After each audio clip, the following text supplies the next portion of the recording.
समाजाचा विचार करू नका. तुकोबराय सांगतात, तुका म्हणे आम्हा एकांताचा वास, ब्रह्मी ब्रह्मरस काळ सारावा चिंतने, एकांतवाशी गंगा स्नाने, देवाच्या पूजने, प्रदक्षिणा तुळशीच्या. ठीक आहे महाराज, शरीराचा त्याग ठीक आहे, समाजाचा त्याग ठीक आहे, धनाचाही त्याग केलाय माझ्या तुकोबरायनी. या महाराष्ट्राचे हिंदवी स्वराज्याचे संस्थापक माझे छत्रपती शिवाजी महाराज तुकोबरायकडे नजराणा घेऊन गेले. बाबा बायको अन्न करता मिली. तुकोबरायने सांगितलं, सोने रुपये आम्हा मृत्तिके समान, मानिक पाषाण खडे जैसे, आम्ही तेने सुखी म्हणा विठ्ठल विठ्ठल मुखी, तुमचे एर वित्त धन ते मज मृत्तिके समान, कंटी मिरवा तुळशी व्रत करा एकादशी, म्हणवा हरीचे दास तुका म्हणे मजास. तुकोबराय म्हणतात, दिवट्या छत्रे घोडे हे तो बऱ्यात ना. मग या तिन्ही गोष्टीचा तुकोबरायने त्याग केला. याचं कारण अवघी देवावरी माया. ज्या गोष्टीचा साधू संतांनी त्याग केलाय त्या गोष्टीला तुम्ही आणि मी खूप मोठं प्राधान्य देतोय. इथं बसणाऱ्या सर्व मंडळीला माझी विनंती, मायबाप वाक्य लक्ष देऊन ऐका. जगातल्या प्रत्येक गोष्टी तुम्हाला परत मिळेल गड्यानो. गेलेला पैसा कमवता येईल, गेलेली सत्ता परत मिळवता येईल, गेलेलं पद परत मिळेल, गेलेली बायको परत मिळेल. पण एक वाक्य तुम्ही माझं काळजावर लिहून ठेवा, life is not once more. Life जगत नाही, ही देवान केलेली उपकारच आहे महाराज. पैशानं माणसं जगत नाही, हे देवान केलेले उपकार आहे. आणि जर पैशानं माणसं जगले असते तर इथं बसणारे सगळे माझे मायबाप लक्ष देऊन ऐका, हे मोठे मोठे बोके मेलेच नसते, आपल्यासारखे गरीबच मेले असते महाराज.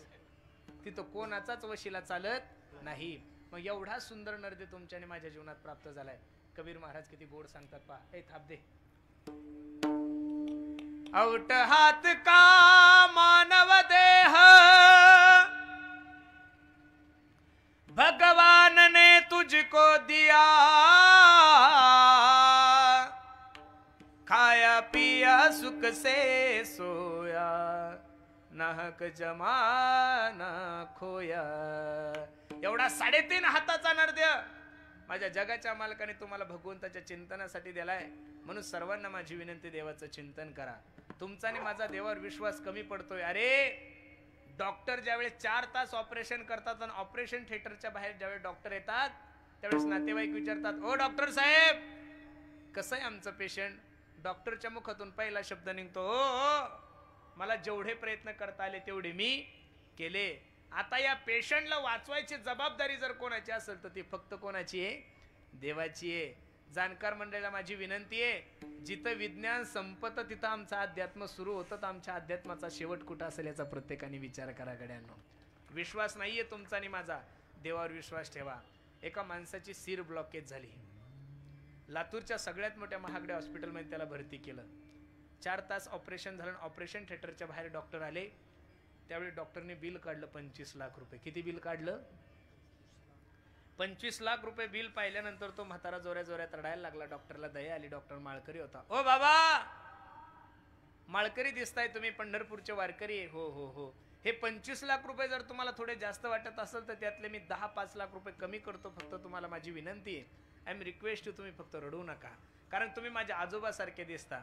म्हातारा हसायला लागलं आणि त्या डॉक्टरला सांगत होतो, ए डॉक्टर, अरे मी लातूरचा आहे रे. लातूर शहरामध्ये माझी 50 एकर जमीन आहे. किती आहे? 50 एकर जमीन. आणि माझा 1 गुंठा 25 ते 50 लाख रुपयाला चालला. एवढा श्रीमंत मनुष्य मी. तू 50 लाख रुपये जरी बिल काढला असतं तरी 2 मिनिटात मी ते बिल पे केलं असतं. एवढी श्रीमंती आहे माझ्याकडं. डॉक्टराला आश्चर्याचा धक्का बसला. डॉक्टर सांगतोय, मग एवढे जर तुम्ही श्रीमंत आहात, एवढा जर तुमच्याकडे पैसा आहे बाबा, तर तुम्ही हे 25 लाख रुपयाचं बिल पाहून रडला का? त्यावेळेस रडता रडता ते म्हातारं डॉक्टरला सांगत होतं, डॉक्टर 4 तास आयसीयू मध्ये तुम्हाला सांभाळलं तर माझ्या शरीराचं मेंटेनन्स तू 25 लाख रुपये काढलं. काय म्हणलं म्हातारं डॉक्टरला? 4 तास आयसीयू मध्ये तुम्हाला सांभाळलं तर माझ्या शरीराचं मेंटेनन्स तू 25 लाख रुपये काढलं. वयाच्या 85 वर्षापर्यंत माझ्या देवानं मला सांभाळलं, पण रुपयाचं सुद्धा मेंटेनन्स घेतलं नाही. हे दुःख माझ्या जीवनामध्ये. अरे नळपट्टी जर नाही भरली तर नळ बंद होतो. हा ग्रामपंचायतचा जी आर आहे.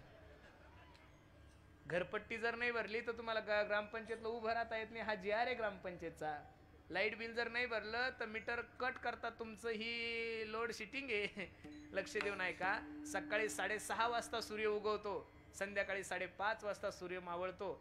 आतापर्यंत सूर्याने कोणालाच कधी लाईट बिल पाठवलं नाही. तुमचा नेता तुमच्यावर खुश व्हावा याच्यासाठी तुम्ही त्यांचे वाढदिवस साजरे करता. तुमचा नेता तुमच्यावर खुश व्हावा याच्यासाठी तुम्ही त्यांचे बॅनर लावता.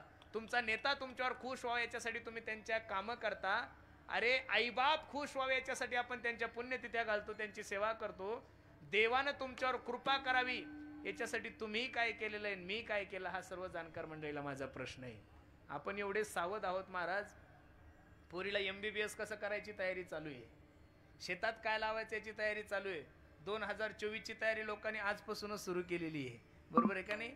लोकांना माहिती आहे राम मंदिराचं लोकार्पण झालं की कधी सुद्धा आचारसंहिता लागू शकते. प्रत्येकाच्या भेटीगाठी चालू आहे. मग माझा सर्वांना प्रश्न आहे, लोकसभेची तयारी करता, विधानसभेची तयारी करता, घर कसं बांधायची तयारी करता, गाडी कोणती घ्यायची याची तयारी करता. मग सर्व जाणकार मंडळीला माझा एक छोटासा प्रश्न आहे, तुम्हीही मरणार आहात आणि मीही मरणार आहेत. तुम्ही आणि मी तुमच्याने माझ्या मरणाची कधी तयारी केलेली आहे महाराज? काही लोक म्हणतील मरणाची काय तयारी? हो, मरणाची सुद्धा तयारी आहे. एक क्षण सुद्धा भगवंताच्या चिंतनाविनं वाया न जाणं ही तुमच्याने माझ्या मरणाची तयारी आहे. श्वास श्वास पर कृष्ण भजी वृथा सासना खोय, ना जाने इस श्वास की आवन होय न होय. प्रत्येक क्षणाला देवाचं चिंतन करा. एक क्षण सुद्धा भगवंताच्या चिंतनाविना वाया नका घालू. देव एवढा चांगला आहे महाराज, तयाच्या चिंतने निरसेल संकट तराल दुर्गट. म्हणून इथं बसणाऱ्या सर्व हिंदू बांधवांना, वारकरी मंडळीला माझी विनंती आहे, आजपासून नवीन वर्षामध्ये तुम्ही पदार्पण केलंय ना, माझे हात जोडून विनंती आहे, दररोजचा संकल्प करा. मी एवढ्या लांबून प्रवास करून आलो, माझ्या पदरामध्ये एक भीक टाका. तुम्ही म्हणसाल पैसे, अजिबात नको, मला तुमच्याकडून एक दान हवंय. आणि आज 2024 मध्ये प्रत्येकाने तो संकल्प करा की महाराज आजपासून आम्ही दररोज न चुकता कमीत कमी 11 माळी तरी रामकृष्णारी या मंत्राचा जप करू. निश्चित तुमचा जन्म सार्थक झाल्याशिवाय राहणार नाही महाराज. देवाचं चिंतन केलं माणूस वाया गेला असा माणूसच नाही. नाम घेता वाया गेला नाहीसा कोणी. पेडा हसत हसत खा, पेडा गोडच आहे. पेडा झोपीत खा, पेडा कसा आहे? गोडच आहे. आणि पेडा रडत रडत खा, पेडा कसा आहे? गोडच आहे. का झोपीत खाल्ल्यावर कडू लागतो माया? हो नाही. मग झोपीत खाल्ला तरी गोडच आहे, हसत हसत खाल्ला तरी गोडच आहे, आणि रडत रडत जरी खाल्ला तरी गोडच आहे. माझ्या देवाचं चिंतन कोणत्याही भावनेनं करा. अरे पुतनेनं विष पाजलंय माझ्या भगवंताला, तरी माझ्या भगवंताने तिला सायुज्यता मुक्ती दिली. रावणानं प्रभू रामचंद्राची बायको पळवली, सीताई साहेबाला पळवलं, तरी सुद्धा बिभीषणाच्या अगोदर रावणाचा उद्धार केलाय. शिशुपाळानं शिव्या दिलेल्या आहे, तरी त्याची आत्मज्योत आपल्या शरीरामध्ये विलीन करून घेतली. राक्षसाचा जर उद्धार जगाचा मालक करत असेल तर तुमचा आणि माझा का करणार नाही? फक्त 2 पावलं तुम्हाला आणि मला त्याच्यासाठी चालायचंय. भगवंताच्या नावामध्ये किती ताकद आहे. एक छोटंसं उदाहरण सांगतो. इथं जेवढ्या काही माझ्या आई बहिणी बसलेल्या मायांनो, खोटं बोलू नका, फक्त खरं बोला. नवीन वर्षाचं एखादी तरी माय माऊली इथं अशी असेल ना हो, तिचा नवरा दारू पेत असेल, हात वर करा बरं.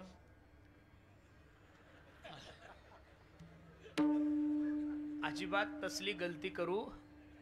सगळं ऑनलाईन चालू आहे आणि फेसबुक लाईव्ह सुद्धा चालू आहे. स्क्रीनवर तुम्ही हात वर करायला जासाल आणि ते बेवडं जर इकडं बसेल असेल, मी कीर्तन संपल्यावर निघून जाईल. नवीन वर्षाची सुरुवात तुमची चांगली दणाद. मग ऐका मायानो, मी तुमचा मुलगा म्हणून सांगतोय तुम्हाला, ऐका. तुम्हाला असं वाटतं की नाही मायानो तुमच्या नवऱ्यानं दारू सोडवी? मान सुद्धा नका हलू तुम्ही. मी मानसशास्त्राचा तज्ञ आहे. कोण माणूस कसा आहे मी चेहरा पाहून सांगू शकतो. दररोज लोक येतच आहे ना महाराज. कोण माणूस हलकट आहे चेहरा पाहून सांगू शकतो. कोण माणूस पैसे घेतले परत देत नाही चेहरा पाहून. कोण माणूस तोंडावर गोड बोलतो माघारी काड्या करतो चेहरा पाहून सांगू शकतो आपण. मग तुम्हाला असं वाटतं की नाही मायानो, मी 2024चं तुम्हाला हे गिफ्ट देतोय. काय देतोय? असं समजा हे तुमच्या मुलाचं तुम्हाला गिफ्टच आहे. तुम्हाला असं वाटतं ना तुमच्या नवऱ्यानं दारू सोडावी? मी सांगतो त्या मंत्राचा फक्त 2 महिने जप करा. हे बघा, मी काही बागेश्वर धाम नाहीये, माझ्यावर काही बजरंग बलीची कृपा नाहीये. मी ज्ञानोबराय तुकोबरायचा सेवक आहे.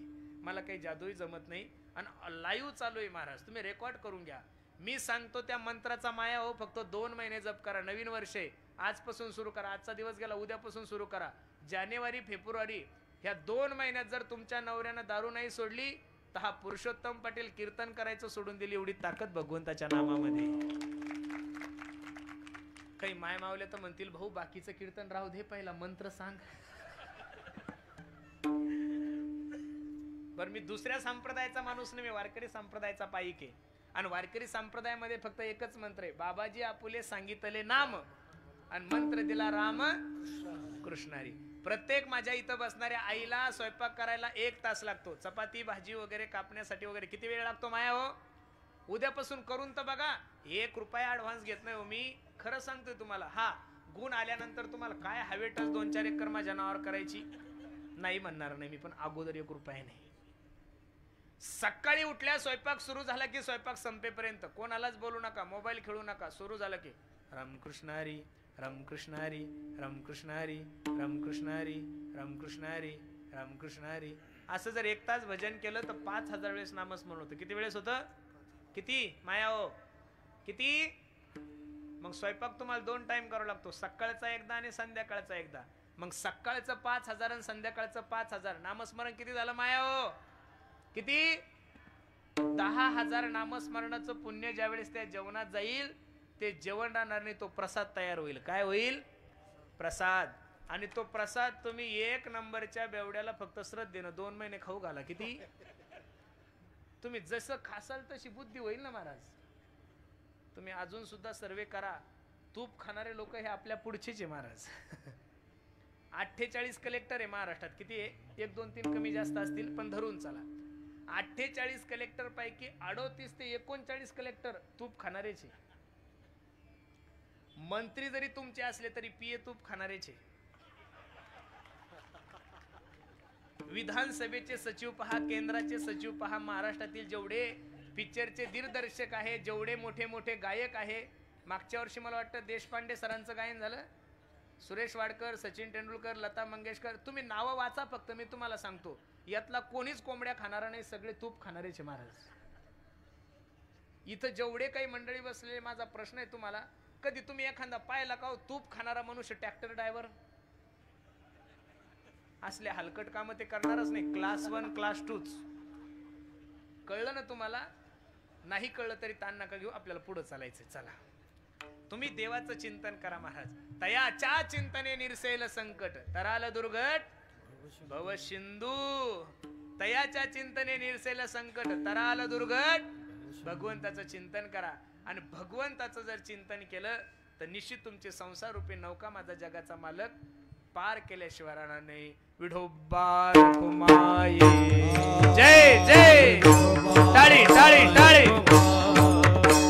हरी जय जय जय जय विठोबा रखुमाई.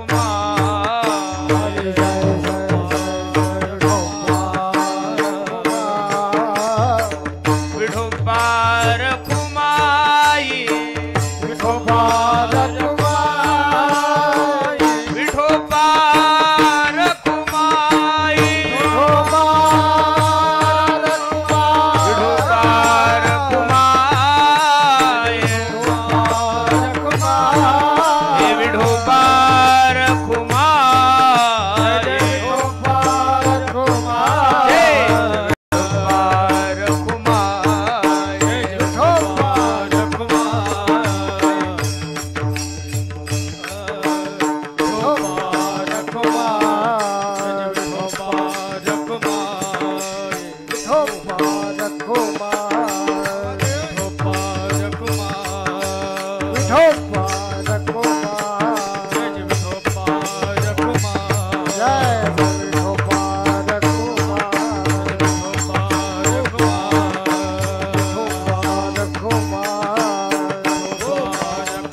सर्वांनी हात वर करा बरं 2 मिनिटं. वा, कॅमेरेवाले दादा हात घे यांचे आता सर्वांचे. वा, 2 मिनिटं सर्वांनी. एक टाळी.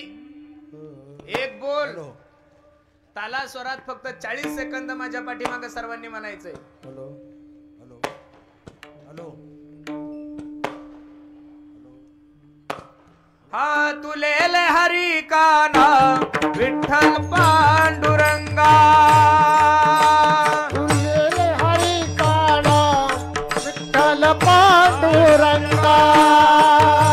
तुलेल हरी काना विठ्ठल पांडुरंगा. बोलेल हरी काना विठ्ठल पांडुरंगा.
तुमच्याने माझ्या जीवनात प्राप्त झालाय.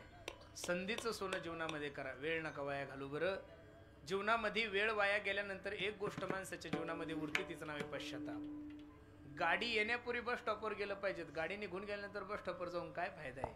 शरीर जोपर्यंत चांगलं आहे तोपर्यंत परमार्थ करून घ्या. जव हे सकळ सिद्ध आहे हात चालावया पाय तव तो आपले सोहित पाहे तीर्थयात्रे जाय चुकू नको. जोपर्यंत शरीर चांगलंय, जोपर्यंत प्रकृती चांगली, तोपर्यंत देवाचं चिंतन करून घ्या. आतापर्यंत ज्या ज्या लोकांनी इतिहास घडवला तो म्हातारपणात इतिहास कोणाकोणच घडलेला नाहीये. छत्रपती शिवाजी महाराजांनी इतिहास घडवलाय वयाच्या 16व्या वर्षी. ज्ञानोबरांनी विश्वाला शांतीचा संदेश दिलाय वयाच्या 16व्या वर्षी. स्वामी विवेकानंदांनी भारत भ्रमण केलंय वयाच्या 16व्या वर्षी. जगद्गुरु शंकराचार्यांनी शंकर भाष्य नावाचा ग्रंथ लिहिला कितव्या वर्षी? वयाच्या 16व्या वर्षी. म्हातारपणात काय होणार आहे महाराज? 65 वर्षाचं म्हातारं सरकारला चालत नाही. महाराज लोकांना कसं चालल? 65 वर्षाचा माणूस झाला की सरकार म्हणतो भाऊ तू घरी मर, फुकटचं पेन्शन घे, डोक्याला त्रास देऊ. मग म्हातारा माणूस जर सरकारला चालत नाही तर कसं? तरणा भाग्यवंत नटे हरी कीर्तनात. तुमचं वय 85 वर्ष झालंय. किती वर्षात झालंय? आणि तुमच्या अकाउंटला मी 500 कोटी टाक.